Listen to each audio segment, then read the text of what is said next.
Que la paix, que la paix soit sur vous, les Gaulois et les Gauloises, courageux résistants et opposants à la dictature sataniste, qui bientôt ne sera plus mondiale mais locale, puisque nous aurons réussi à bouter les satanistes hors de France et à y rétablir la monarchie.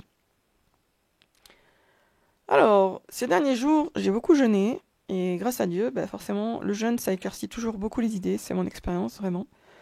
Et du coup, je suis très contente de finalement d'être arrivée à un point où je me débarrasse d'idées fausses sur le Coran. Donc, en fait, quelles étaient mes idées fausses dont je me débarrasse actuellement? Eh bien, c'est des idées fausses que j'ai pas inventées, hein, bien sûr, je les ai lues, mais bon, je croyais que c'était fiable. Première idée fausse, que l'ordre des sourates était aléatoire et n'avait pas été déterminé par Dieu. Deuxième idée fausse, que les noms des sourates étaient aléatoires et n'avaient pas été choisis par Dieu. Et troisième idée fausse, que finalement on ne pouvait pas être totalement sûr que le Coran n'avait pas été falsifié, c'est-à-dire qu'il y avait l'ombre d'un doute. Mais en même temps, c'est vrai que Dieu dit, c'est le livre sur lequel il n'y a aucun doute. Mais bon, avec tout ce qui se disait, y compris dans les textes sunnites ou chiites, sur des ajouts, des retraits, des machins, des bidules, des versets broutés par une chèvre, ou sur des parties qui manqueraient, du coup, moi j'avais effectivement l'ombre d'un doute. Mais non seulement Dieu a protégé le Coran contre toute falsification, ce qui est un premier point, mais il nous a donné les moyens d'en être absolument sûr, parce que finalement c'est quand même d'une certaine façon deux sujets différents. Dieu aurait pu protéger le Coran sans nous donner le moyen d'être absolument sûr qu'il l'a protégé. Et Dieu, dans sa miséricorde, non seulement il a protégé le Coran de toute falsification, je parle bien sûr de l'original, puisque après l'interprétation du Coran, là bien sûr, elle permet tous les dérapages, et c'est ce qui s'est passé. Mais en termes de interprétation ou de voilà, on peut tordre le sens, on peut attribuer à des mots des sens qu'ils n'ont pas, etc. Par contre, ce que les hommes n'ont pas pu faire, parce que Dieu y a veillé, ils n'ont pas pu changer la lettre même du Coran. Ils n'ont pas pu changer le texte de base, ce qui du coup limite quand même les falsifications de sens. Ça les interdit pas, mais ça les limite. Donc je reviens à ce que je disais, non seulement Dieu a protégé le Coran, mais il a mis dans le Coran de quoi nous donner la certitude absolue qu'il l'a effectivement protégé et que tout est voulu dans le Coran par Dieu, y compris l'ordre des sourates, donc la numérotation des sourates telle qu'elle est, et y compris leur nom de sourates. Alors maintenant, pourquoi je suis aussi catégorique alors qu'avant je pensais autre chose? Eh bien parce que j'ai regardé un certain nombre de vidéos de Anis d'Alger, comme je vous disais, et là, effectivement, chaque fois il arrive à la conclusion, est-ce que ça peut être le hasard? Non, ça ne peut pas être le hasard. Et en fait, effectivement, toutes ces vidéos font ressortir ça, que le Coran est protégé, est structuré par un ordre mathématique extrêmement précis, qui implique non seulement le contenu des sourates, le nombre de versets, les lettres précisément, mais bien aussi l'ordre des sourates et même les titres des sourates.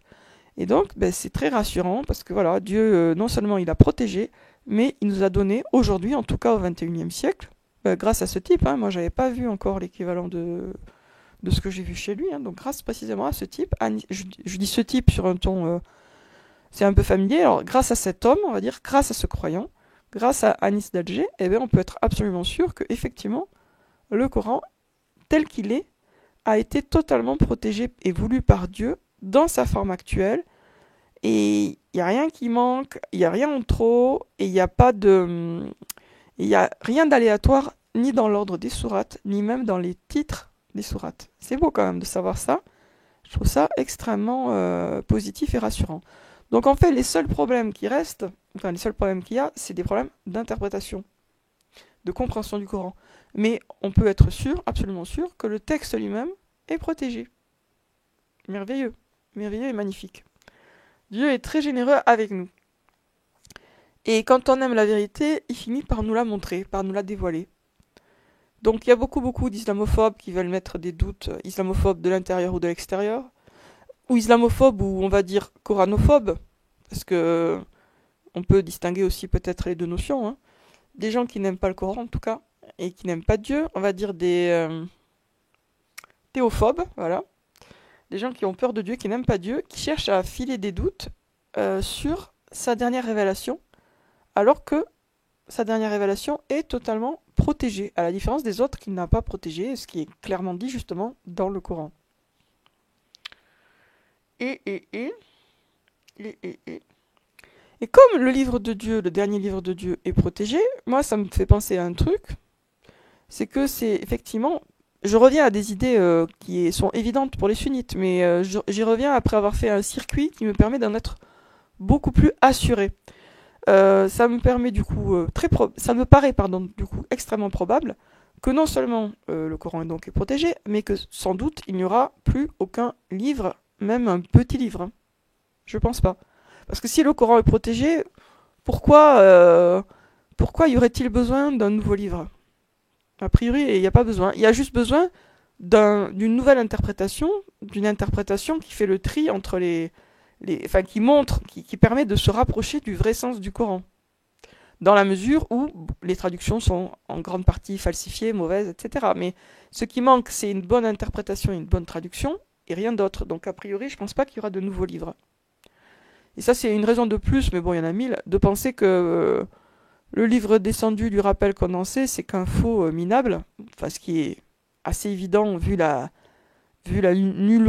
nullosité, enfin vu le caractère totalement catastrophique du français dans lequel c'est écrit. Hein. Donc le livre descendu du rappel condensé, c'est un pseudo-livre divin, donc une fausse révélation, écrit, c'est même pas une révélation du diable, parce que le diable certainement il écrirait mieux que ça, c'est juste un mec qui a inventé, qui a attribué à Dieu ses propres divagations personnelles. Et bon, il y en aura certainement d'autres, des faux livres divins, c'est certainement pas le dernier. Il y a eu aussi Conversation avec Dieu, qui est vraiment soit un livre inspiré par le diable, soit un livre façonné par son auteur, hein, mais qui passe actuellement pour une révélation divine, alors que pas du tout. Donc des livres qu'on a attribués à Dieu, alors que il n'avait absolument rien de divin, il y en a eu beaucoup.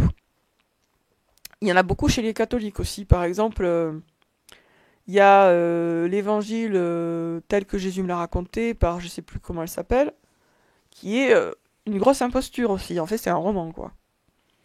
Et ce livre est considéré comme une espèce de livre révélé qui donnerait la vérité sur ce qui s'est passé autour de Jésus, etc. Alors qu'en fait, c'est une espèce de roman plutôt minable où Jésus apparaît comme limite un homosexuel qui tripoterait avec excitation ses propres disciples. Vous voyez. Je crois qu'elle s'appelle Maria, je sais plus quoi, l'auteur de cette fausse révélation divine. Donc, des faux livres divins, il y en a eu, et il y en aura encore, certainement. Mais le fait que le Coran ait été parfaitement protégé par Dieu, pas son interprétation, mais son texte même, donne à penser qu'il n'y aura pas d'autres révélations divines sous forme de livres. Des révélations divines, genre des informations, plein de gens en ont. Hein. Il y a des croyants qui reçoivent des rêves véridiques, etc. Donc des rêves véridiques et des messages, il peut y en avoir. Mais vraiment un livre révélé, c'est-à-dire un livre venant de Dieu, a priori, je pense qu'il n'y en aura pas d'autres. Parce que si le Coran avait été falsifié, on comprendrait la nécessité qu'il y en ait un autre pour établir la vérité. Mais dans la mesure où le Coran n'a pas été falsifié, comme je disais, ce dont on a besoin, c'est juste une traduction et une meilleure interprétation, et pas un nouveau livre. Donc a priori, Dieu va pas envoyer un livre s'il a protégé le dernier. Je verrai pas la logique, quoi. Sauf si c'était un livre pour expliquer que le Coran était protégé, mais ça y a pas besoin, puisque on n'a pas besoin d'une révélation de Dieu pour le comprendre. Ça se fait par les maths, etc. Et par des travaux qui ont été faits ou qui sont en train d'être faits. Voilà, donc c'est quand même, je trouve, une excellente nouvelle. Alors peut-être pour vous, c'est pas du tout une nouvelle, vous le saviez déjà, mais il faut quand même faire la différence, comme je disais, entre les miracles scientifiques du Coran et la protection de Dieu, parce que c'est quand même deux sujets différents. Il y a, par exemple, il y a des informations dans le Coran qui n'ont été confirmées par la science que depuis, par exemple, 50 ans, je sais pas moi, sur la formation du fœtus, par exemple, etc. Ça prouve que le Coran vient de Dieu, mais ça ne prouvait pas que le Coran avait été entièrement protégé dans le moindre de ses mots. Et même dans l'ordre de ses sourates et dans les titres de ses sourates. Ça ne le prouvait pas.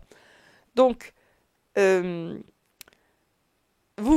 vous pensiez que le Coran est protégé, c'est bon, et j'ai aucun doute là-dessus, mais en fait, vous aviez peut-être pas les armes intellectuelles pour en être si sûr que ça, et maintenant on les a.